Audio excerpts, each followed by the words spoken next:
Dear students, Assalamu alaikum. Topic for the today's lecture is project time management. Before starting today's topic, we recap the previous lecture. Last time we discussed project scope management and the different key processes of project scope management were collecting requirements, defining scope, creating the WBS, verifying scope and controlling scope. And then we discussed one by one these all key processes. In collecting requirements, we discussed about different methods to gather requirements, and we also shared the viewpoint that collecting requirement is not an easy task. It takes a lot of time and effort, and the effort should be relevant or proportional to the project size.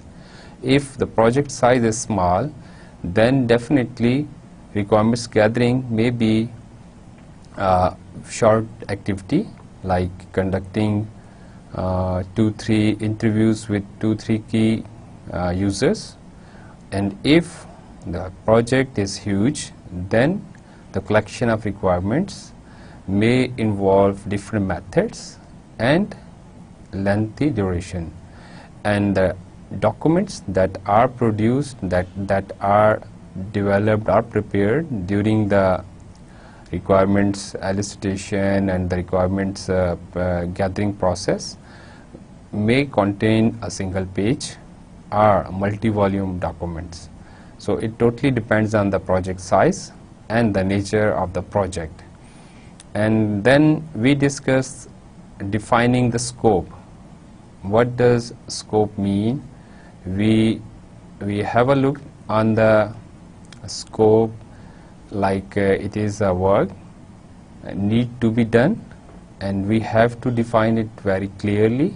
And the initial document is the project charter, and then we from the project charter carry forward the other documents and prepare the different documents to define the scope.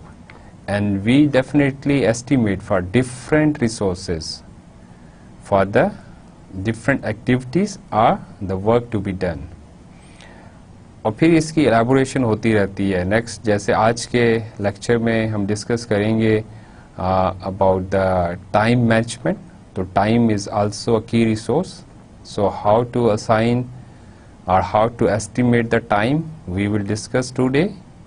And then we also discussed about creating the WBS, work breakdown structures, and we discussed the different approaches for the WBS, like top-down approach, bottom-up approach, mind mapping approach. And in top-down approach, we said that it is for conventional projects, and if the project is quite unique in nature, totally different, then we have to have a bottom-up approach. Mind mapping is like a brainstorming technique, and first we try to identify different activities, other tasks, and then we may adopt a top to down or bottom-up approach to further define and elaborate. And we also discuss different formats. We may use the hierarchical approach, or we can use a tabular format to develop the WBS. And we also discussed about the WBS dictionary, and we also discussed about the verifying scopes, and it is about the formal acceptance of artifacts or the deliverables by the customer. So if we clearly define the scope, then in fact we can assess the progress. Either we are following the project scope statement, we are on the track, or we are facing the scope creep. And what was the scope creep? That when the project scope is like carrying on to bigger in size, and we cannot stop it, so it is called the scope creep. And then we also discussed about controlling the scope, and we definitely need good change control system to control the scope. And today's lecture is about time management.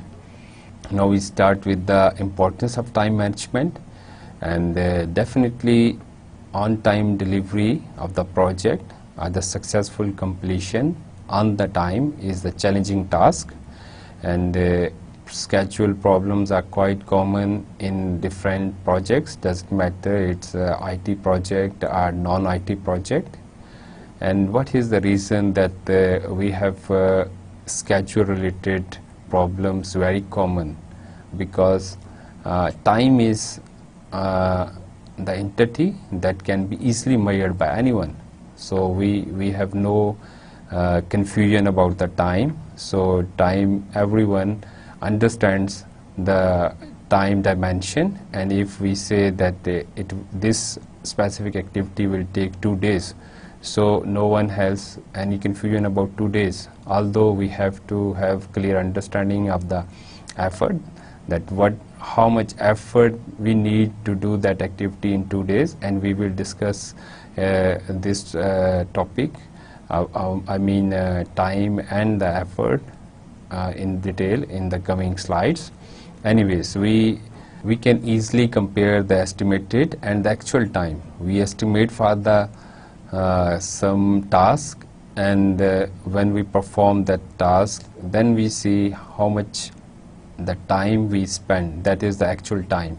So it is quite easy to compare the planned time or estimated time and actual time. And we say that time is least flexible. What does it mean? It means that whenever we decide for the schedule, for the time to do some project or some activity, definitely we are always have a kind of fixed deadlines. There is quite less chance of having very flexible schedule. So time is having least flexibility, and doesn't matter we carry on our work or not, ultimately time will continue. Time always goes on and no one can stop the time. Time management is also quite important, but there are different factors that affect the time management and our behavior about the time and the schedule. Different individual work styles also take a different perspective of the time management. Some people are quite energetic, quite punctual, whereas some people are quite lazy. Cultural differences are quite important.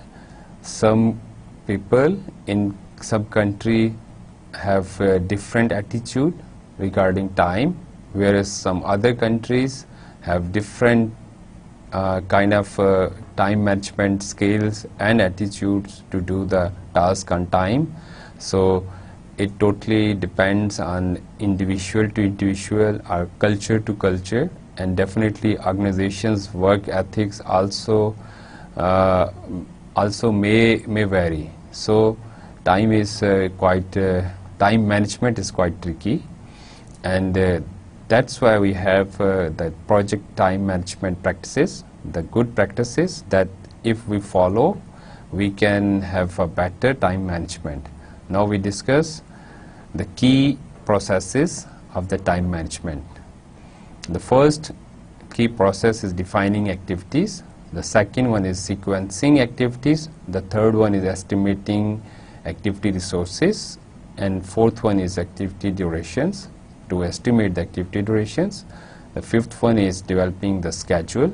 And the final is controlling the schedule. Now we discuss one by one these different processes. The first key process is defining activities. What does it mean? We have to define the activities or the tasks with the time duration. What are the starting dates of the activities? What are the end dates or the finish dates? And although we define work breakdown structures and we have work activities there, are the tasks, are the work units there, and we also associate different resources whenever we define or develop the WBS, but still we need to have some clear idea or a good estimate of the time estimates. We must have the good idea of the time duration, what the time we need to do some specific activity. So for that purpose we have to have start and end dates of the specific activities.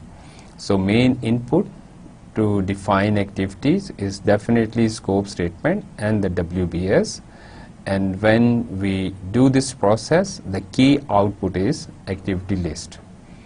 और activity list में क्या होता है, इसके अंदर we list the activities with their title, some identifier जो उसको differentiate करता है दूसरी एक्टिविटीज़ से, और definitely we have brief description of the activities, और we also have attribute of that specific activities. और एट्रीब्यूट्स में क्या कुछ आता है कि क्या कुछ प्रीडिसेसर्स होंगे ऑफ एनी स्पेसिफिक एक्टिविटी, क्या सक्सेसर्स होंगे, what would be the logical relationship between activities, और इसको भी आगे हम डिटेल में देखते हैं कि क्या कुछ पॉसिबल रिलेशनशिप्स हो सकते हैं.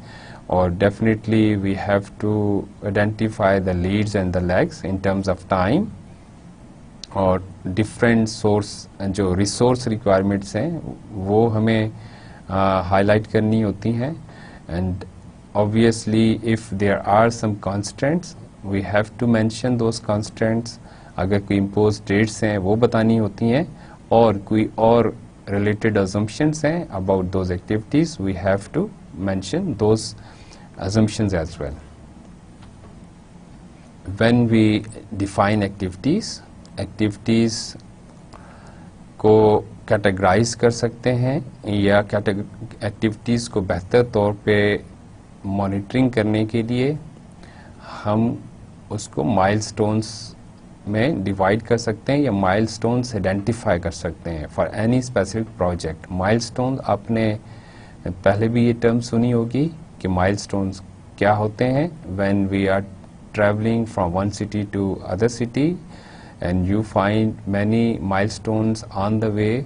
और पहले कभी अगर आपने ट्रैवल किया हो देहातों में तो वहाँ पे ये पत्थरों के ऊपर, स्टोन्स के ऊपर जो है वो लिखा होता था, and that was actually the milestone जो आपको बताता है कि कितना कुछ आपने ट्रैवल कर लिया और कितना स्टिल आपने ट्रैवल करना है. तो इसी तरह से अगर हम प्रोजेक्ट के अंदर एक्टिविटीज़ के हवाले से माइलस्टोन्स डिफाइन करते हैं तो हम ज़्यादा अच्छी मॉनिटरिंग कर सकते हैं, ज़्यादा अच्छा जो प्रोजेक्ट की प्रोग्रेस है उसको देख सकते हैं. And we have to define reasonable number of milestones depending on the project size. और milestone को ऐसे भी define किया जाता है कि it is a significant event and normally it has no duration. आमतौर पर इसकी कोई duration नहीं होती, लेकिन आप किसी task को जो कि कोई उसकी specific timeline हो, कोई specific time उसको required हो to perform that activity, हम उसको भी, उस टास्क को भी या उस एक्टिविटी को भी माइलस्टोन जो है कंसीडर कर सकते हैं. और डेफिनेटली जो है हमें ये हेल्प आउट करता है to identify the main activities, to control the progress of the project.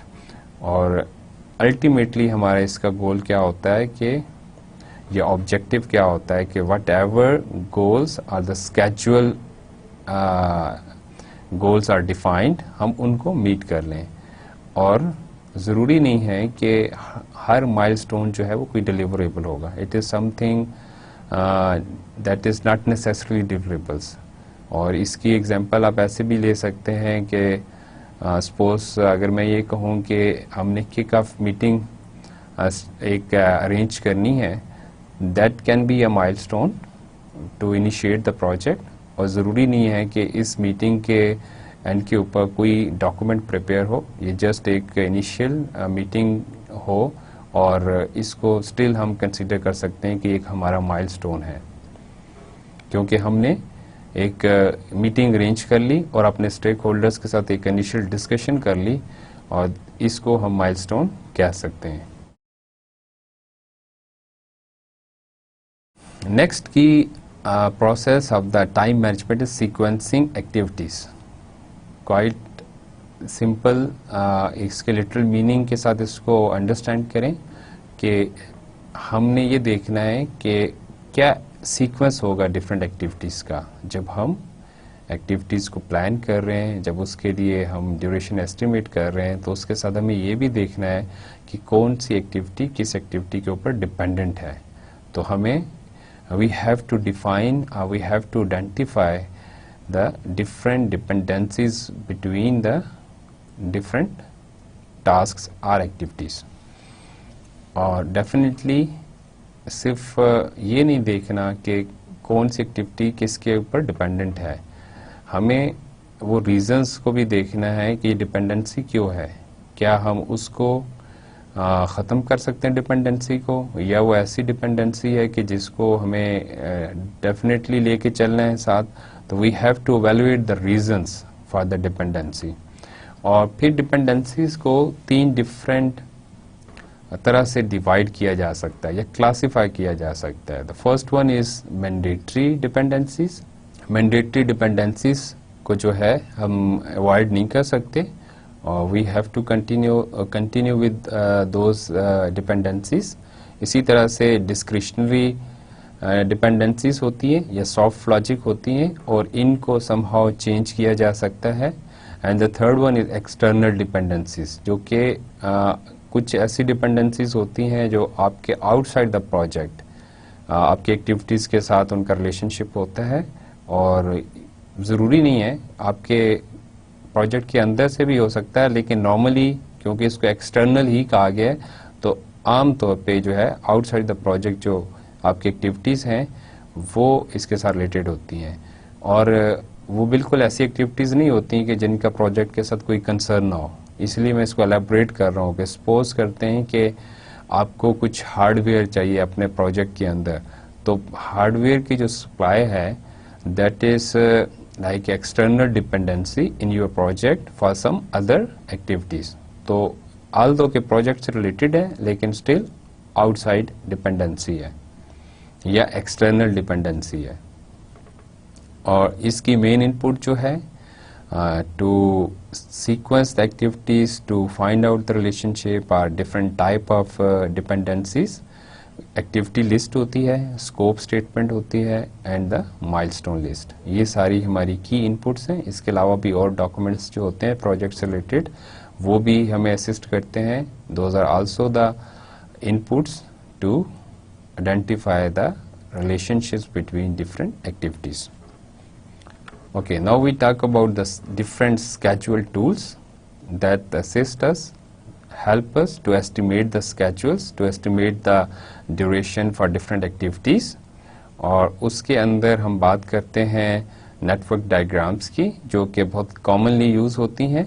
They are also called project schedule network diagrams, or sometimes it is called PERT charts. और इसको हम देखते हैं थोड़ा डिटेल के अंदर कि क्या कुछ डिफरेंट पॉपुलर जो है हमारे पास इस तरह के टूल्स हैं, नेटवर्किंग एनालिसिस डायग्राम्स।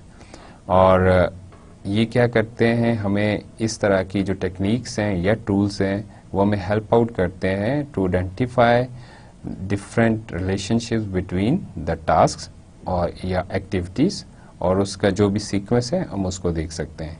और इसके अंदर एक quite common example is arrow diagramming method, इसको ADM भी कहते हैं या एक्टिविटी ऑन एरो अप्रोच भी, AOA अप्रोच भी कहते हैं इसे। और एक और मेथड है that is called the precedence diagramming method, और इसको भी PDM भी कहा जाता है। तो हम इनको आगे डिटेल में देखते हैं कि इसके क्या प्लस माइनस हैं। एक्टिविटी ऑन एरो डायग्राम, ये एक एग्जांपल देखें आप अपनी स्लाइड के ऊपर।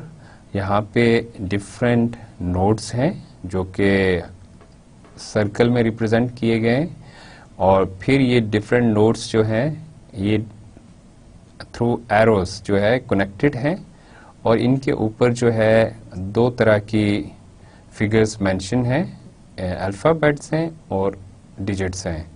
और ये क्या है, ये एक्टिविटीज़ हैं जो कि लेटर्स के साथ रिप्रेजेंट की गई हैं, A B C D and so on, और जो इसके आगे टाइम दिया गया है इक्वल टू साइन के साथ, that is that time required to perform any activity. और वो आप देख सकते हैं कि एक जो नोड 1 है that is the starting node, यहाँ से प्रोजेक्ट स्टार्ट हो रहा है और पैरेलल में 3 एक्टिविटीज़ परफॉर्म हो रही हैं, ए बी एंड सी, और हर एक्टिविटी की अपनी एक ड्यूरेशन है।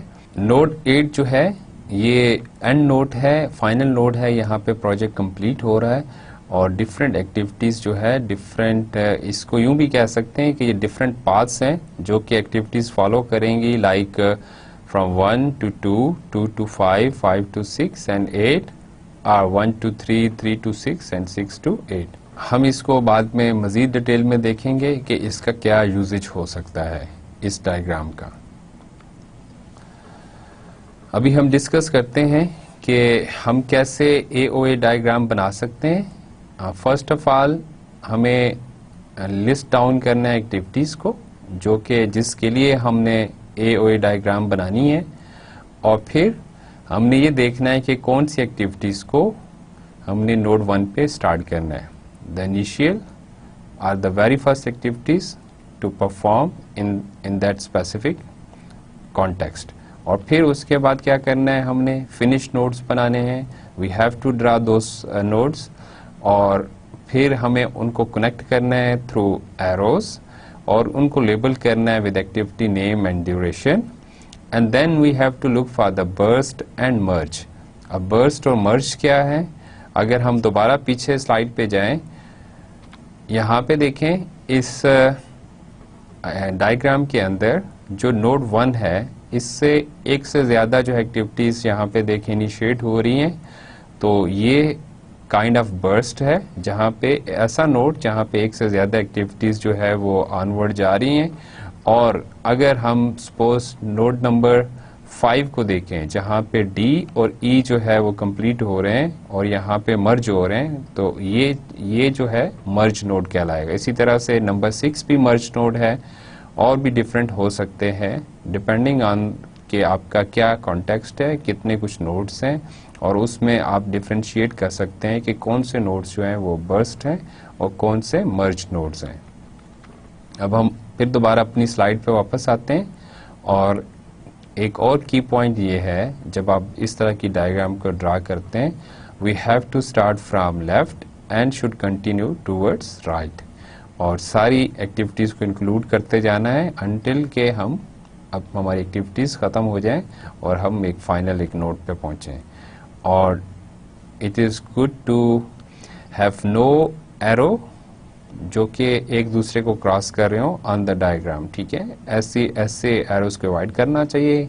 We have to draw the picture the diagram in the way that there is no crossing between the arrows. Okay, now we talk about task dependencies and we elaborate it further कि हमने पहले बात की कि task dependencies 3 तरह से हैं, mandatory हैं और डिस्क्रिशनरी हैं और एक्सटर्नल हैं, लेकिन यहाँ पे उसको फर्दर उसकी टाइप्स बताई जा रही हैं कि वो क्या कुछ पॉसिबिलिटीज़ हो सकती हैं टास्क डिपेंडेंसीज की। मेनली इसको 4 टाइप्स में डिवाइड किया जाता है, 4 टाइप्स ऑफ डिपेंडेंसीज।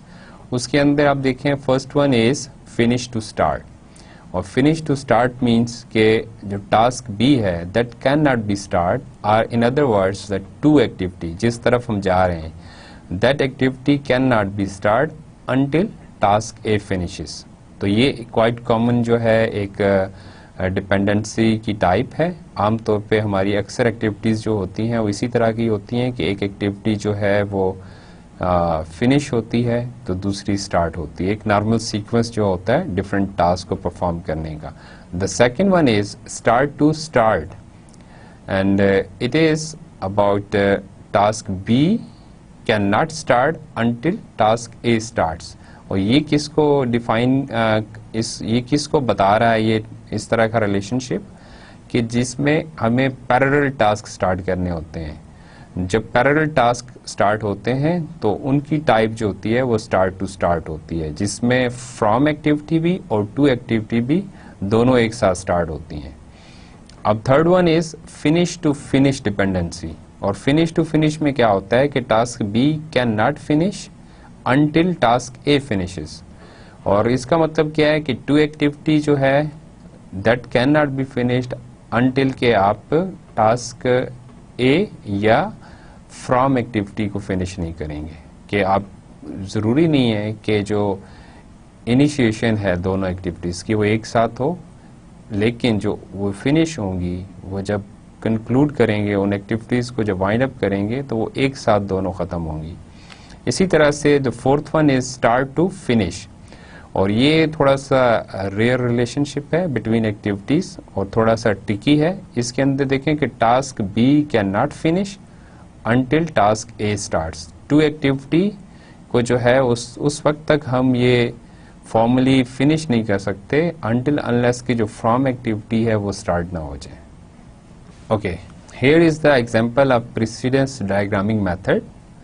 और इसके अंदर देखें कि बॉक्सेस बनाए गए हैं and in that boxes activities are mentioned as A, B, C and D, and we also have start and finish dates with activity IDs and the total duration required to perform that activity. और उसके लिए जो resources required हैं वो भी बताए गए हैं।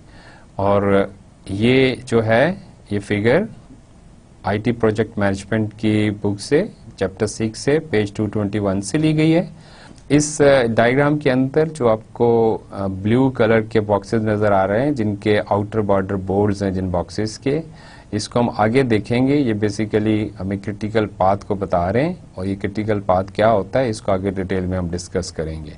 और प्रोजेक्ट अगर माइक्रोसॉफ्ट प्रोजेक्ट टूल को यूज़ करें तो उसके अंदर आप इस तरह से प्रेसिडेंस डायग्रामिंग मेथड जो है वो क्रिएट कर सकते हैं।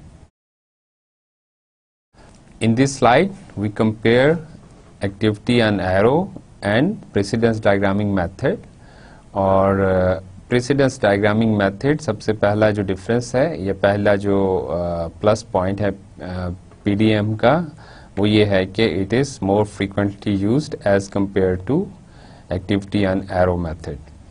और समटाइम्स ऐसा भी होता है कि जब हम एक्टिविटी एंड एरो मेथड को फॉलो करते हैं और डायग्राम्स बनाते हैं तो हमें कुछ डमी एक्टिविटीज़ जो है वो इंक्लूड करानी होती हैं जिनकी कोई ड्यूरेशन नहीं होती, और हम just for the sake of fulfil that specific requirement at that time कि जो हमें उस डायग्राम को बनाने के लिए चाहिए होता है कुछ इस तरह का कुछ एक्टिविटी या टास्क, तो हम उसको इंक्लूड करते हैं। पीडीएम में ऐसा कुछ नहीं होता, डमी एक्टिविटीज़ जो है वो उसमें नहीं होती। ये डमी एक्टिविटीज़ समटाइम्स रिलेशनशिप को शो करने के लिए चाहिए होती हैं जो कि एओ में ड्रा करते हैं, लेकिन पीडीएम में ऐसा कुछ नहीं होता। और इनको डिफ्रेंशिएट करते हैं विद डैश्ड एरो लाइन्स और ज़ीरो ड्यूरेशन के साथ। जो भी ज़ीरो ड्यूरेशन के साथ एक्टिविटी होगी एरो डायग्रामिंग मेथड में वो डमी एक्टिविटी होगी।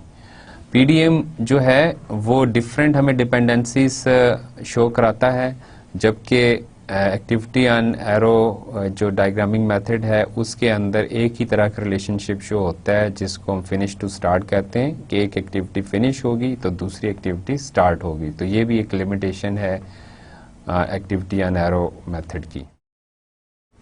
The next key process is estimating activity resources कि हमें क्या कुछ रिसोर्सेज चाहिए किसी भी एक्टिविटी को परफॉर्म करने के लिए, और उसके लिए डेफिनेटली हमें again different documents as a input चाहिए होते हैं, और जो प्रीवियस हमारे डॉक्यूमेंट्स जो प्रिपेयर होते हैं वो हमें हेल्प आउट करते हैं इस सारे प्रोसेस के अंदर। और अगर हमने वेल डिफाइंड एस्टिमेट्स हैं हमारे या हमने रियलिस्टिक एस्टिमेट्स किए हैं अदर रिसोर्सेज के लिए तो डेफिनेटली जो है वो अच्छा होगा बाद में हमें अपना जब हम ड्यूरेशन को एस्टिमेट करेंगे। डिफरेंट जो रिसोर्सेज हैं अदर देन टाइम वो अगर वेल डिफाइंड होंगे तो बाद में जब हमने ड्यूरेशन को एस्टिमेट करना है तो वो एस्टिमेट ज़्यादा अच्छा होगा। और अगेन जो नेचर ऑफ प्रोजेक्ट और जो ऑर्गेनाइजेशन का जो अपना कल्चर या जो अपना सेटअप है वो भी अफेक्ट करता है आपकी रिसोर्स एस्टिमेशन को। और इसके अंदर जो डिफरेंट टूल्स हैं, ऑब्वियसली एक्सपर्ट जजमेंट, जो कि बहुत सारे केसेस के अंदर हमने इसको देखा कि डिफरेंट जो की प्रोसेसेस हैं of different knowledge areas, expert judgement is one of the main tool. It means कि प्रोजेक्ट मैनेजर जो है वो उसको डेफिनेटली अच्छा होना चाहिए इन प्रोजेक्ट मैनेजमेंट, और वो अंडरस्टैंड करता हो इन सारे की एक्टिविटीज़ को और प्रोसेसेस को, तो ये बहुत बेहतर होगा ऑर्गेनाइजेशन के लिए और प्रोजेक्ट के लिए। और analysis of alternatives, what does it mean, वो जो हमने पहले एनालिसिस ऑफ वेरिएंस की बात की थी कि डिफरेंट हमारे पास जो अल्टरनेट्स हैं उसको हम देख सकें, एनालाइज कर सकें कि कौन सा रिसोर्स, कौन सी चीज़ हमारे लिए बेहतर है। और फिर जो और हमारे पास एस्टिमेटिंग डेटा है पहले से अवेलेबल है उसको भी हम जो है यूज़ कर सकते हैं effectively to estimate the activity resources. और ऑब्वियसली जो ये डिफरेंट प्रोसेस हम डिस्कस कर रहे हैं और ये जो डिफरेंट एक्टिविटीज़ हैं, ये मेनली कोई भी डिफरेंट जो सॉफ्टवेयर प्रोजेक्ट मैनेजमेंट के टूल्स अवेलेबल हैं उनको यूज़ करते हुए की जाती हैं। बहुत कम ऐसे होता है इन करंट कॉन्टेक्स्ट आजकल के दिनों के अंदर के ऑर्गेनाइजेशंस मैनुअली इसको परफॉर्म कर रही हूँ, नहीं, बल्कि डिफरेंट जो सॉफ्टवेयर्स अवेलेबल हैं वो हमें असिस्ट कर रहे होते हैं। और डेफिनेटली ये भी एक अच्छी बात है कि अगर हम एस्टिमेट कर रहे हैं डिफरेंट रिसोर्सेज को और अगर हमारे टीम मेंबर्स जो है वो एक्सपीरियंस्ड हैं और उन्होंने उसी तरह के सिमिलर प्रोजेक्ट्स पहले किए हुए हैं, तो जो हमारा एस्टिमेट होगा वो ज़्यादा अच्छा होगा। Okay, before estimating the activity resources, there are some important questions that must be answered. Like the number one, how difficult will it be to do specific activities? We have to have good understanding of the activities, कि activities की nature क्या है, and when we will perform those activities, what kind of problems we may face. तो उसको देखते हुए हमने जो है एस्टिमेट करना होगा रिसोर्सेज को। Nature of the activity is quite important और उसको अंडरस्टैंड करना ज़रूरी है। सेकंड क्वेश्चन देखें, is there anything unique in project scope that will affect resources? Again, कि आपने सिमिलर प्रोजेक्ट्स किए हुए हैं, then it is relatively easy to estimate the different resources. लेकिन अगर प्रोजेक्ट कोई डिफरेंट नेचर का है, वो उससे पहले आपकी उस तरह का एक्सपीरियंस नहीं है प्रोजेक्ट का, और उसके अंदर एक्टिविटीज़ जो हैं वो डिफरेंट हो सकती हैं, तो उन डिफरेंट एक्टिविटीज़ को अंडरस्टैंड करना ये भी बहुत ज़रूरी है। प्रोजेक्ट की नेचर को समझना, प्रोजेक्ट के स्कोप को समझना, it is quite important. What is the organisations history in doing similar activities? Quite possible कि जो प्रोजेक्ट है वो बिल्कुल एक कॉमन सा प्रोजेक्ट है जिसके अंदर कोई यूनिकनेस एज सच नहीं है जो कि जिसको परफॉर्म करना डिफरेंट हो, लेकिन उस ऑर्गेनाइजेशन के लिए नया है, तो डेफिनेटली उसको भी एस्टिमेट करना कि क्या रिसोर्सेज चाहिए होंगे उस सिंपलर प्रोजेक्ट के लिए, अगेन ये चैलेंजिंग टास्क होगा। Does the organisation have appropriate resources? Again quite important कि आप जो प्रोजेक्ट करने जा रहे हैं और जिसके लिए आप एस्टिमेट कर रहे हैं, डिफरेंट एक्टिविटीज़ के लिए रिसोर्सेज को आप जो है प्लान कर रहे हैं, क्या जो रिक्वायर्ड रिसोर्सेज हैं वो उस ऑर्गेनाइजेशन के अंदर अवेलेबल हैं या नहीं है। सपोज आप जावा का प्रोजेक्ट करने जा रहे हैं, आपने कोई प्रोजेक्ट करना है, कोई टूल डेवलप करना है जावा प्रोग्रामिंग के अंदर, तो क्या आपके ऑर्गेनाइजेशन के अंदर जावा की एक्सपर्टीज अवेलेबल है, जावा के एक्सपर्ट्स अवेलेबल हैं, या फिर आपको उसके लिए कुछ और प्लान करना पड़ेगा, रिक्रूट करने पड़ेंगे लोग, वो कब होंगे, और ये सारी चीज़ें आपको सोचना होगी। Then would it make some sense to outsource some of the work? और ज़रूरी नहीं है कि आप जो भी प्रोजेक्ट लेंगे आप all the time you will do that, नहीं, ऐसा नहीं है। If organisation feels that we can outsource some of the portion, some of the project work, तो उसको एनालाइज करना होगा कि आउटसोर्स करने के अंदर जो है वो क्या एडवांटेज होगा या किस तरह की लिमिटेशंस होंगी, या क्या प्रॉब्लम हो सकते हैं, तो इस चीज़ को देखना भी ज़रूरी है। और आईटी के प्रोजेक्ट्स के अंदर आउटसोर्सिंग, जैसे कि हमने पहले डिस्कस किया था कि कॉमन प्रैक्टिस है, आजकल बहुत ज़्यादा कंपनीज जो हैं वो आउटसोर्स करती हैं अपने प्रोजेक्ट को।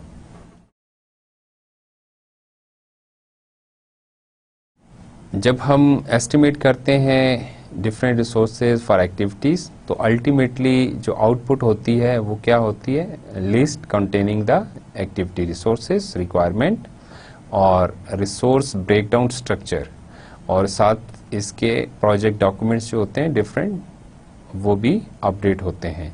और रिसोर्स ब्रेकडाउन स्ट्रक्चर क्या होता है, ये एक हायरार्की होती है, hierarchical structure of the resources है, जिसके अंदर आप क्लासीफाई करते हैं अपने रिसोर्सेज को, उसकी सब टाइप्स बताते हैं और उसकी एक विजुअल प्रेजेंटेशन है।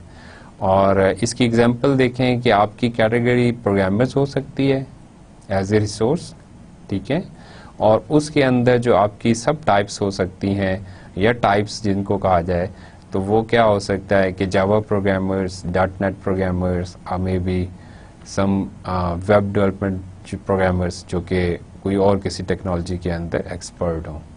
और इसके साथ साथ एक और चीज़ देखें ऊपर कि एक्टिविटी रिसोर्स एस्टिमेशन जो है वो हमें हेल्प करती है जो बाकी जितने भी हमारे नॉलेज एरियाज़ हैं, जैसे कि आगे हमने ड्यूरेशन एस्टिमेट करना है, उसके अंदर भी हमने कॉस्ट एस्टिमेट करना है, उसके अंदर भी, और भी बाकी जो हमें एचआर की जो मैनेजमेंट और जो एचआर की रिक्वायरमेंट्स हैं वो कैसे होंगी, कम्युनिकेशन की जो रिक्वायरमेंट्स हैं उनको जब हम एस्टिमेट करेंगे, तो डेफिनेटली जो एक्टिविटी लिस्ट है जिसके अंदर हमने रिसोर्सेज को जो है हाईलाइट किया है कि क्या कुछ रिसोर्सेज चाहिए, ये हमें वहाँ पे हेल्प आउट करेगा।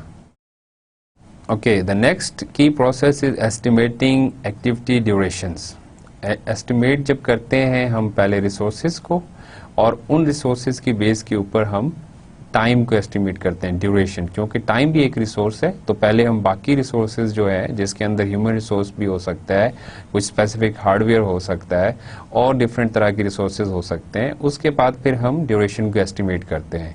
और ड्यूरेशन बेसिकली अगर हम इसको डिफाइन करना चाहें तो हम इसको ऐसे डिफाइन कर सकते हैं कि it is actual time worked on an activity plus elapsed time, जो टाइम गुजर गया है और जो एक्चुअल टाइम उस एक्टिविटी के ऊपर हमने स्पेंड किया है, that all is the duration spend on that activity. और इसी के साथ साथ हमने ये भी देखना होगा कि जो हमने डिफरेंट रिसोर्सेज असाइन किए हैं वो डेफिनेटली अफेक्ट करते हैं आपकी ड्यूरेशन एस्टिमेट को। अगर हमने किसी टास्क को जो बाकी रिसोर्सेज हैं वो बड़े लिमिटेड से असाइन किए हैं, तो डेफिनेटली वो अफेक्ट करेगा मोस्ट प्रोबेबली नेगेटिवली कि आपको ज़्यादा ड्यूरेशन चाहिए होगी उस एक टास्क को परफॉर्म करने के लिए, उस एक्टिविटी को परफॉर्म करने के लिए। और अगेन जैसे मैंने स्टार्ट में बात की थी कि ड्यूरेशन जो है वो टाइम से रिलेटेड है और एफर्ट जो है वो अदर रिसोर्सेज से रिलेटेड है। एफर्ट और ड्यूरेशन के अंदर डिफरेंस है। इसको इस एग्जांपल से समझें कि एक टास्क है and that can be performed in one day, but it doesn't mean कि 8 hours of work required to do that task. Quite possible कि आपको एक दिन के अंदर वो टास्क करना है, but you need 40 hours of work. तो वो 40 hours ऑफ वर्क और 8 hours ऑफ वर्क जो है वो एफर्ट है, जबकि उसकी जो वैसे ड्यूरेशन है वन डे, वो एक टाइम डायमेंशन है जो कि जिसको हम एस्टिमेट कर रहे हैं। तो हमें we must be careful about durations and the effort required for some specific activity. और इसी तरह से if we change the scope of project, अगर हमारा स्कोप चेंज होता है, डिफरेंट एक्टिविटीज़ अफेक्ट होंगी, वो चेंज होंगी, और ऑब्वियसली उनके लिए डिफरेंट जो हमारी रिसोर्स रिक्वायरमेंट्स हैं प्लस जो हमारी टाइम की रिक्वायरमेंट है, जो ड्यूरेशन का एस्टिमेट है, वो भी अफेक्ट होगा, चेंज होगा।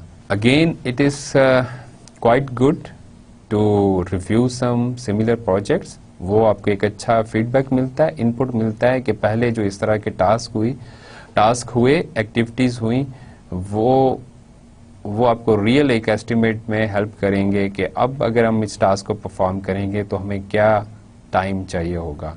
और डेफिनेटली अगर एक्सपर्ट ओपिनियन आपको मिल जाए, that is also quite good to have realistic estimate for the duration. The main inputs to estimate the activity durations are activity list, activity resource requirements and resource calendars. ये भी बहुत ज़रूरी है कि ना सिर्फ हमें ये पता हो कि क्या कुछ रिसोर्सेज चाहिए किसी एक्टिविटी को परफॉर्म करने के लिए, प्लस वो जो डिफरेंट रिसोर्सेज हैं उनकी क्या अपनी इंगेजमेंट है, उनके क्या अपने इंडिविजुअल कैलेंडर्स हैं. किसी आपको कोई प्रोग्रामर चाहिए अपनी ऑर्गेनाइजेशन के अंदर और वो ऑलरेडी उस टाइम के ऊपर जो कि किसी आपको स्पेसिफिक टास्क के लिए चाहिए उस टाइम के ऊपर वो ऑलरेडी 2 और डिफरेंट प्रोजेक्ट्स के अंदर इन्वॉल्व है. तो आपको मेक श्योर करना होगा कि कॉन्फ्लिक्ट्स नहीं है. रिसोर्सेज जो ऑर्गेनाइजेशन के होते हैं हमने पहले डिस्कस किया कि नॉर्मली लिमिटेड होते हैं and we have to have some settlement and some kind of trade-off when we are estimating for different areas of the project management like time estimate और जो other resource estimates हैं, कोई और communication जो plan करनी है, meetings plan करनी है, वो सारी चीज़ों के लिए हमें देखना होगा. ओके, estimate जब करते हैं हम duration को तो उसके साथ साथ हमें ये भी देखना होगा कि अब तक जो एक्टिविटीज़ हुई हैं related to that specific project तो वो एक्चुअल क्या हमारा रहा, एक्चुअल टाइम हमने कितना स्पेंड किया और एस्टिमेट हमने क्या किया था. तो ये हमें हेल्प आउट करेगा कि जो रेस्ट ऑफ द प्रोजेक्ट है हमने उसको कैसे लेके चलना है and how we should estimate for the rest of activities for the rest of time. तो ये बहुत ज़रूरी है. और फिर अगेन ह्यूमन रिसोर्स की अवेलेबिलिटी को देखना इसको बहुत ही क्रिटिकल है, क्वाइट इम्पॉर्टेंट कि आप मेक श्योर करें कि आपको जो भी आपका रिक्वायर्ड टाइम है उसके ऊपर वो रिसोर्स अवेलेबल हो. और अल्टीमेटली जो आपकी आउटपुट होती है when you estimate for the activity durations तो एक एक्टिविटी ड्यूरेशन एस्टिमेट्स का डॉक्यूमेंट बनता है जिसके अंदर आपने ये सारा कुछ प्लान किया होता है. और जो आपके एस्टिमेट्स होते हैं फॉर ड्यूरेशन वो डेफिनेटली कंक्रीट नंबर में होते हैं, कंक्रीट फॉर्म में होते हैं लाइक 2 वीक, 2 डेज, 3 मंथ्स. तो ये कंक्रीट नंबर है. अब हम बात करते हैं कि जब हम ड्यूरेशन एस्टिमेट करते हैं किसी भी एक्टिविटी के लिए या पूरे प्रोजेक्ट के लिए तो 3 डिफरेंट तरह के एस्टिमेट्स हो सकते हैं और इनको 3 पॉइंट एस्टिमेट्स भी कहा जाता है. और ये 3 पॉइंट एस्टिमेट्स क्या है, optimistic estimate, most likely estimate और पेसिमिस्टिक एस्टिमेट. ऑप्टिमिस्टिक को हम बेस्ट केस सिनेरियो भी कह सकते हैं. हम एक आइडियल सिनेरियो को सोच रहे हैं और उस तरह से एस्टिमेट करते हैं और डेफिनेटली ये जो टाइम होगा, ये जो ड्यूरेशन होगी, ये मिनिमम टाइम होगा जो कि हमें किसी भी एक्टिविटी को परफॉर्म करने के लिए चाहिए होगा. और जो मोस्ट लाइकली है it is kind of expected scenario और या हम कह सकते हैं कि ये एवरेज केस है और इसके अंदर हमारा जो एस्टिमेट है वो बहुत ज़्यादा आइडियल नहीं है लेकिन हम एवरेज जो है इसको एस्टिमेट कहते हैं और इसके अंदर हम थोड़ा सा प्लस माइनस सोचते हुए जो है टाइम को एस्टिमेट करते हैं. जो थर्ड वन है वो पेसिमिस्टिक है या वर्स्ट केस सिनेरियो है और इसके अंदर हम बहुत ज़्यादा एस्टिमेट करते हुए बहुत ज़्यादा टाइम जो है वो प्लान करते हैं एक्टिविटीज़ को और हम इसके वर्स्ट सिनेरियो को सोच रहे होते हैं कि अगर हमारे पास रिसोर्सेज अवेलेबल नहीं होंगे और कोई अनसीन प्रॉब्लम्स अगर होते हैं तो फिर हम ये इसको इस तरह से एस्टिमेट करते हैं. और ये जब हम आगे देखेंगे, आगे डिस्कस करेंगे, जब हम पर्ट एस्टिमेट करते हैं और पर्ट क्या है इसको आगे हम डिस्कस करते हैं तो उस वक्त हमें ये तीनों तरह के एस्टिमेट्स चाहिए होते हैं. और ऑब्वियसली एक्सपर्ट जजमेंट जो है इसके अंदर एक अच्छा टूल है कि एक्सपर्ट ओपिनियन ही बेसिकली वो एक वे है to estimate the most likely और वर्स्ट केस, जो भी आप इसको कह लें. The next key process is developing the schedule. अब एक्चुअल हम स्केड्यूल की बात करते हैं. अभी तक जो हमने पीछे की प्रोसेस डिस्कस किए उन सब के जो डॉक्यूमेंट्स हैं, जो आउटपुट्स हैं और उसको हम कह सकते हैं कि रिजल्ट्स जो हैं उन सारे की प्रोसेसेस के वो हमें रिक्वायर्ड होते हैं टू डेवलप द स्केड्यूल. वो इसके लिए इनपुट होती है और डेफिनेटली हमें मल्टीपल जो है आइट्रेशंस रिक्वायर्ड होती हैं उनकी प्रोसेसेस की जो हमने पहले डिस्कस की हैं to have some good project schedule estimate, और या हम ये कह सकते हैं कि इसको प्रोजेक्ट के स्केड्यूल को फाइनलाइज करने के लिए हमें मल्टीपल टाइम्स जो है इसको रिव्यू करना होता है, आइटरेट करना होता है। और डेफिनेटली जो ऑब्जेक्टिव है वो ये है कि ज़्यादा से ज़्यादा रियलिस्टिक प्रोजेक्ट स्केड्यूल हम बना सकें, प्लान कर सकें, और ये हमें हेल्प आउट करता है जब हम बाद में प्रोजेक्ट को मॉनिटर करते हैं, प्रोजेक्ट प्रोग्रेस को जब हम मेजर करते हैं, तो ऑब्वियसली जो स्केड्यूल होता है वही हमें हेल्प आउट करता है कि what we planned and what we are in real, what we have in real, ठीक है। और ऑब्वियसली जो आउटपुट है मेन इसकी वो प्रोजेक्ट स्केड्यूल ही है, और डिफरेंट जो इसके लिए टूल्स हैं वो हमारे पास Gantt chart, critical path analysis, critical chain scheduling and PERT analysis, और इसको अब हम वन बाय वन डिस्कस करेंगे कि ये कैसे हम इसको डेवलप करते हैं और क्या इनके एडवांटेजेस और डिसएडवांटेजेस हैं। पहले हम स्टार्ट करते हैं गैंट चार्ट से, और गैंट चार्ट आपने डेफिनेटली ये नाम सुना होगा। अक्सर जब आप कहीं पे अपने स्टडीज़ के दौरान भी कोई एस्टिमेट करते हैं टाइम के हवाले से, कोई अपना टाइम टेबल बताते हैं, कोई स्केड्यूल बताते हैं, तो आप गैंट चार्ट को यूज़ करते हैं। अक्सर इसको बार चार्ट्स भी कहा जाता है, ठीक है, और ये हमें स्केड्यूल को हम विजुअलाइज कर सकते हैं अपने स्केड्यूल को। और इसके अंदर हम क्या करते हैं कि डिफरेंट प्रोजेक्ट एक्टिविटीज़ को लिस्ट डाउन करते हैं, उसके साथ उसके स्टार्ट्स और एंड डेट्स होते हैं। We also mention what are our key activities, या हम ये कह सकते हैं कि क्या हमारे माइलस्टोन्स हैं, क्या हमारे समरी टास्क हैं जो कि डिफरेंट सब टास्क को जो है वो कैटर कर रहे होते हैं, और क्या डिफरेंट हमारी डिपेंडेंसीज हैं अमंग द टास्क्स।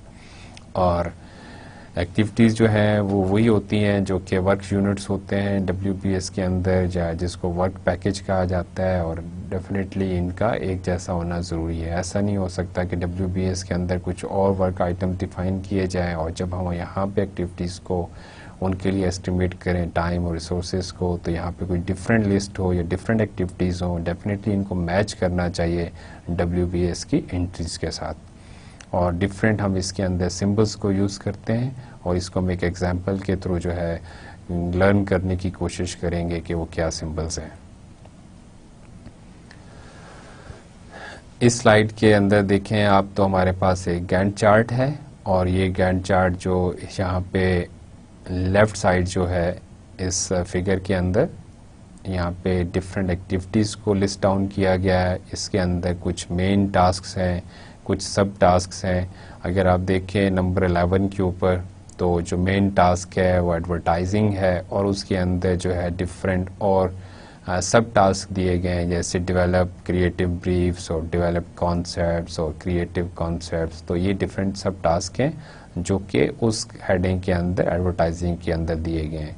और अगर आप इसकी राइट साइड वाले पोर्शन को देखें, तो सबसे टॉप के ऊपर डिफरेंट जो है लिस्ट दी गई है एक मंथ्स की, like November, December, January and so on, और नीचे देखिए डिफरेंट डेट्स दी गई हैं। और ये डिपेंड करता है कि आप किस तरह से एक्टिविटीज़ को जो है वो यहाँ पे प्लान करते हैं, स्केड्यूल करते हैं, वीक वाइज या डे वाइज।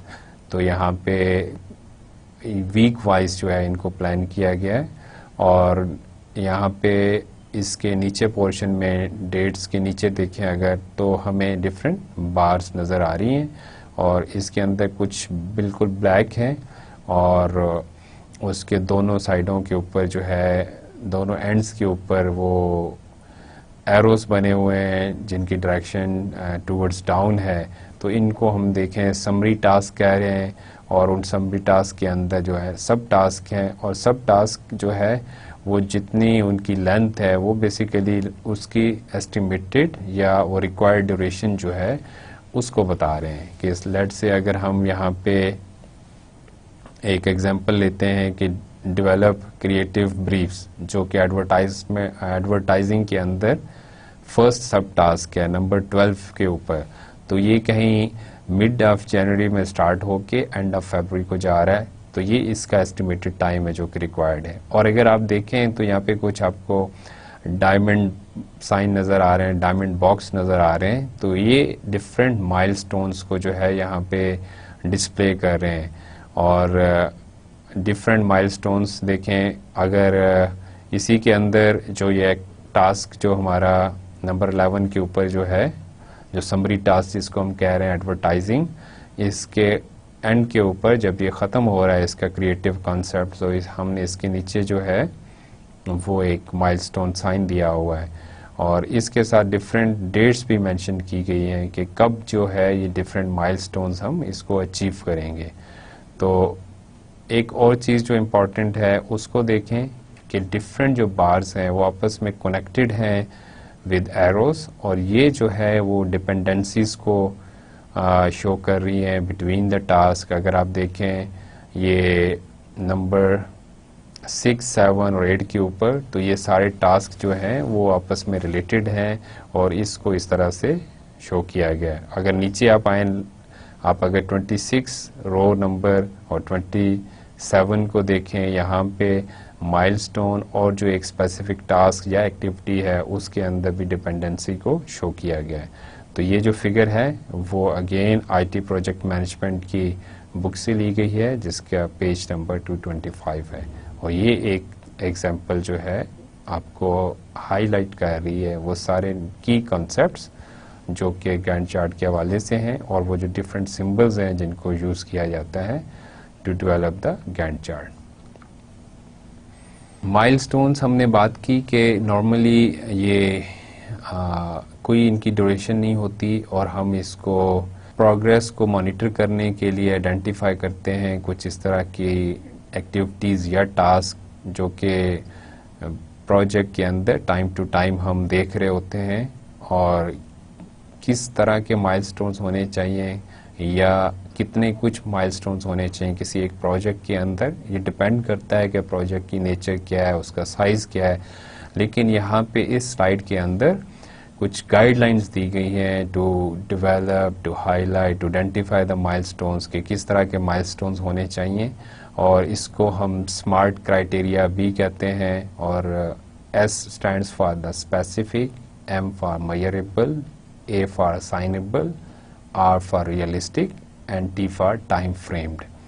अब वन बाय वन इसको देखते हैं। ये बेसिकली कहता है कि माइलस्टोन्स जो हैं वो स्मार्ट होने चाहिए। मींस कि first of all milestone specific होना चाहिए, कोई स्पेसिफिक एक्टिविटी, कोई स्पेसिफिक टास्क जो कि जिसको हम, जैसे हमने पीछे बात की एडवर्टाइजिंग की, तो एडवर्टाइजिंग इज़ समथिंग स्पेसिफिक। ये एक माइलस्टोन है किसी भी एक प्रोजेक्ट के अंदर कि आपने उसको एडवर्टाइज करना है। और फिर मेजरेबल, मेजरेबल मीन्स कि जिसको हम मॉनिटर कर सकें, उसको एवेलुएट कर सकें। और लाइक अगर हम ये कहते हैं कि एक जो टास्क है, एक माइलस्टोन जो है एडवर्टाइजिंग, उसके अंदर 3-4 हमारे सब टास्क हैं और उन सब टास्क के अंदर हम उनको एवेलुएट कर सकते हैं कि कितने % हो गया या नहीं हुआ। और फिर असाइनेबल होना चाहिए। जो एक टास्क होगा, जैसे हमने WBS के अंदर बात की थी कि एवरी वर्क यूनिट और work package must be assign to an individual, कि किसी इंडिविजुअल की रिस्पॉन्सिबिलिटी होनी चाहिए। इसी तरह से यहाँ पे भी जो टास्क है वो भी किसी को असाइन किया जाना है। ज़रूरी नहीं है कि एक इंडिविजुअल होगा, वो एक टीम भी हो सकती है, लेकिन अगेन टीम के अंदर कोई टीम लीड होगा या कोई और उसका रिस्पॉन्सिबल होगा। सिमिलरली रियलिस्टिक होना चाहिए। अनरियलिस्टिक माइलस्टोन्स जो है वो अचीव नहीं होंगे और डेफिनेटली आपको डीमोटिवेट करेंगे। तो जब भी हम माइलस्टोन्स सेट करें तो वो रियलिस्टिक होने चाहिए। And the fifth one is कि टाइम फ्रेम्ड होने चाहिए, किसी स्पेसिफिक टाइम के लिए, टाइम ड्यूरेशन के लिए होने चाहिए। लेट्स से कोई टास्क जो हमने एक माइलस्टोन सेट किया और वो माइलस्टोन उसके अंदर 5 सब टास्क हैं और सारे वो सब टास्क उनको फर्दर ड्यूरेशन असाइन की गई हैं, लेकिन ये जो माइलस्टोन है ये विद इन 2 मंथ्स टाइम जो है ये हो जाना चाहिए। तो ये टाइम फ्रेम टास्क है। अनलिमिटेड टाइम के लिए कोई भी माइलस्टोन नहीं होता। तो ये एक अच्छा क्राइटेरिया है, इसको हम जहन में रख सकते हैं जब भी हम किसी भी प्रोजेक्ट के लिए माइलस्टोन्स जो है वो डिफाइन करें। ओके, इस स्लाइड में अब हम बात करेंगे कि माइलस्टोन्स जो है वो किस तरह से हमें हेल्प आउट कर सकते हैं to reduce the risk related to the project schedule. Project schedule हम estimate करते हैं, लेकिन ज़रूरी नहीं है कि जिस तरह से हमने प्लान किया है स्केड्यूल को उसी तरह से हम एग्जीक्यूट भी करेंगे. डिफरेंट टाइप ऑफ फैक्टर्स जो है वो इन्फ्लुएंस करते हैं प्रोजेक्ट एग्जीक्यूशन को. तो माइलस्टोन्स हमें हेल्प आउट कर सकते हैं और हम अवॉइड कर सकते हैं या मिनिमाइज कर सकते हैं स्केड्यूल रिस्क को.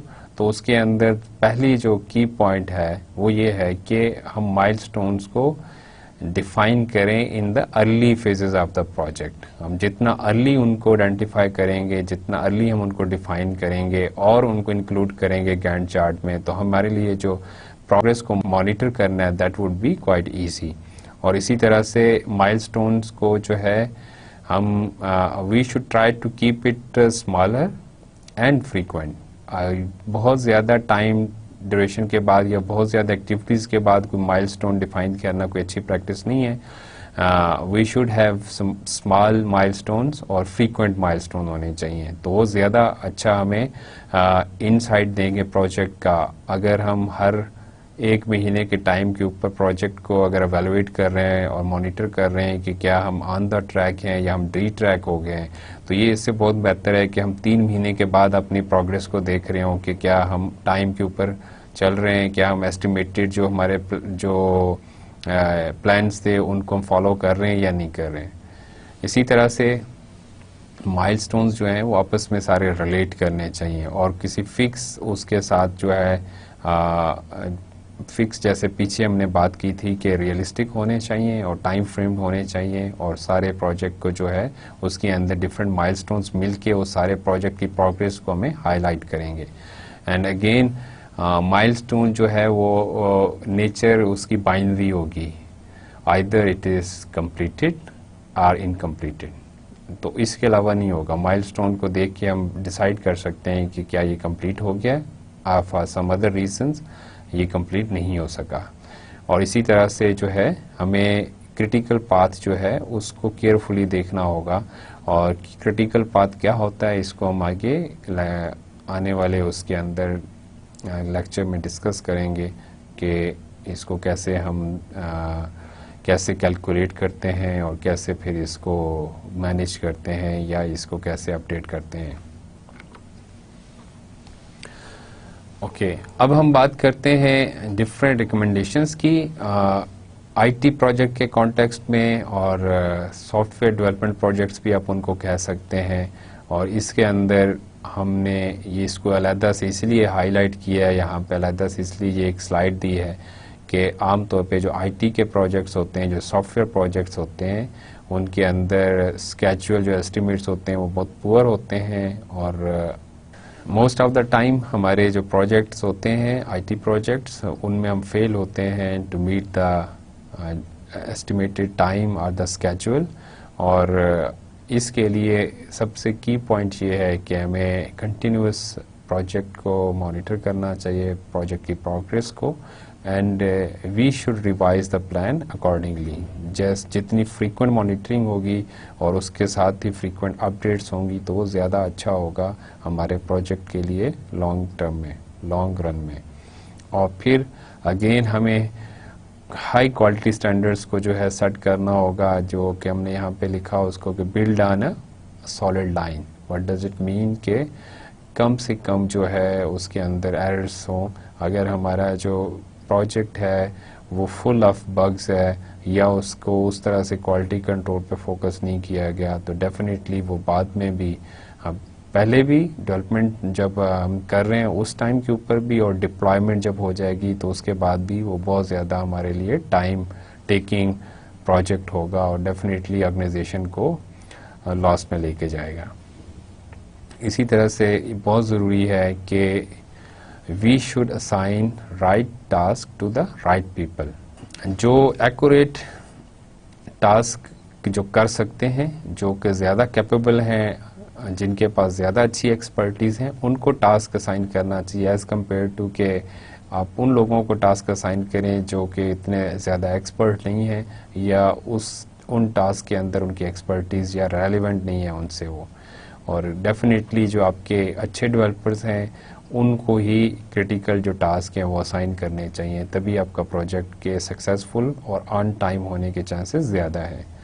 और एक और की पॉइंट ये है कि we should start with the high risk task first, जिसके अंदर कुछ यूनिकनेस है या उसके अंदर ज़्यादा रिस्क इन्वॉल्व है, तो हमें उस तरह के टास्क को पहले कर लेना चाहिए। अगर हम उनको सक्सेसफुली कर लेते हैं तो डेफिनेटली हमारा जो मोरल है वो हाई होगा और बाकी टास्क को करना जो है as compare to the high risk task वो इजी होगा।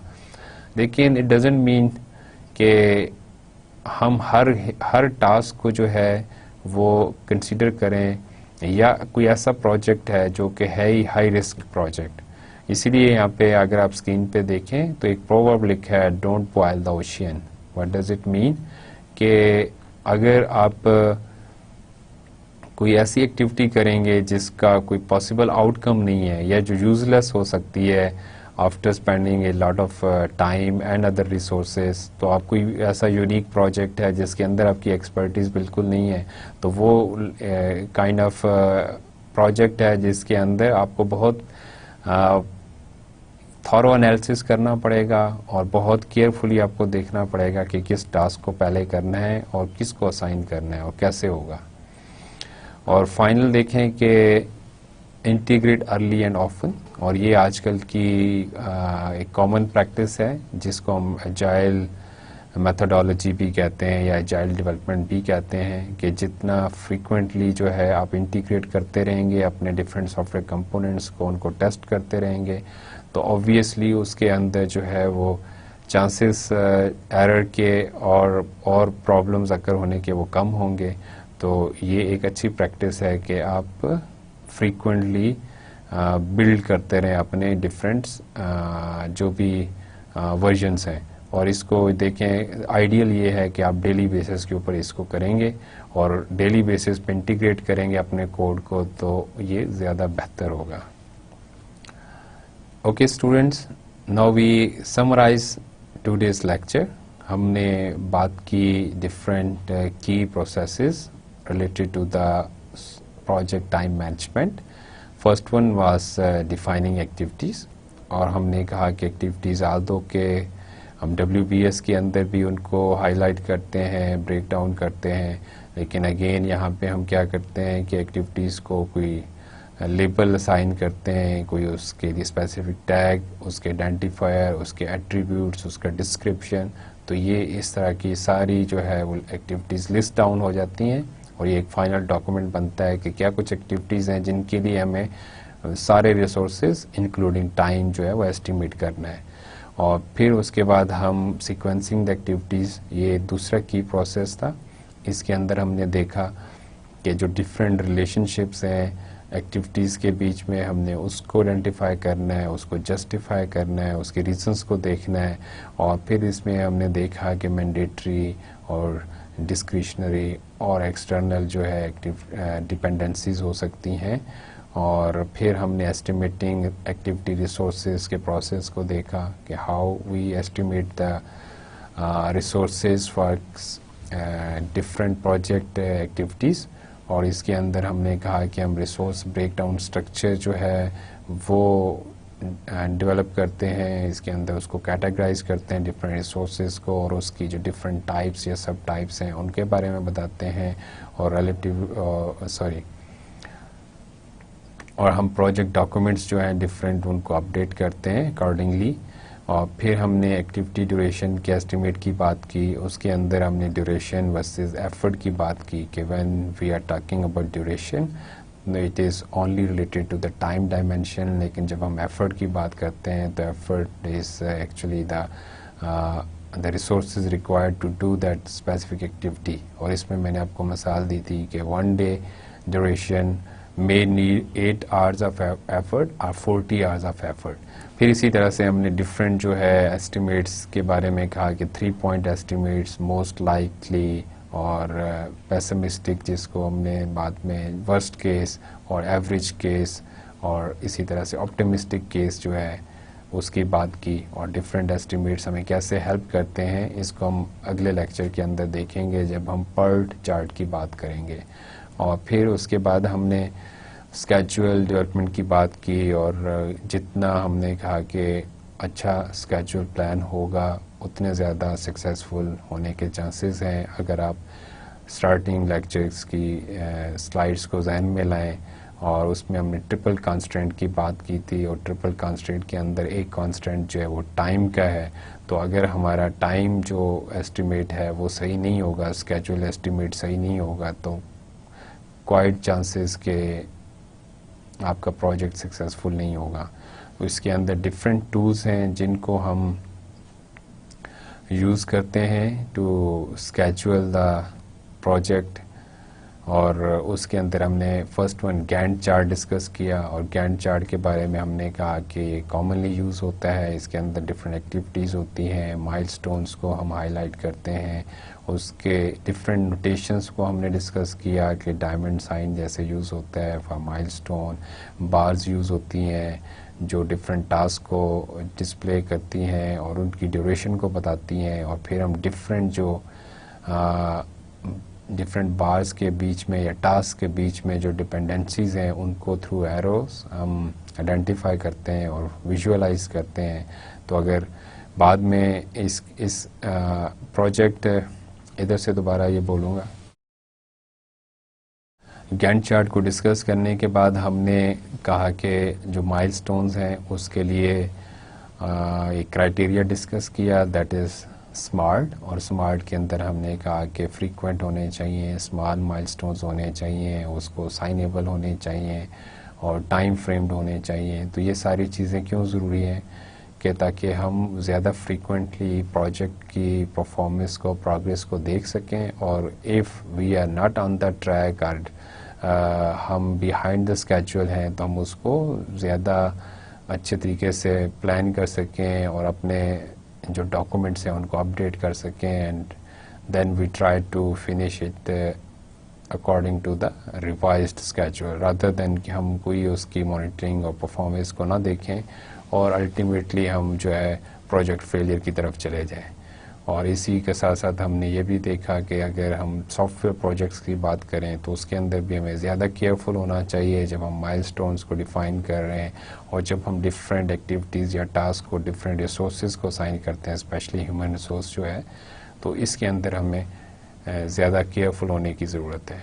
इंशाअल्लाह अगले लेक्चर के अंदर जो हमारा डिफरेंट और टूल्स हैं टू डेवलप द स्केड्यूल उसको डिस्कस करेंगे और एक आखिरी की प्रोसेस टाइम मैनेजमेंट के हवाले से है कंट्रोल द स्केड्यूल, उसको इंशाल्लाह हम डिस्कस करेंगे। तब तक के लिए अल्लाह हाफिज़।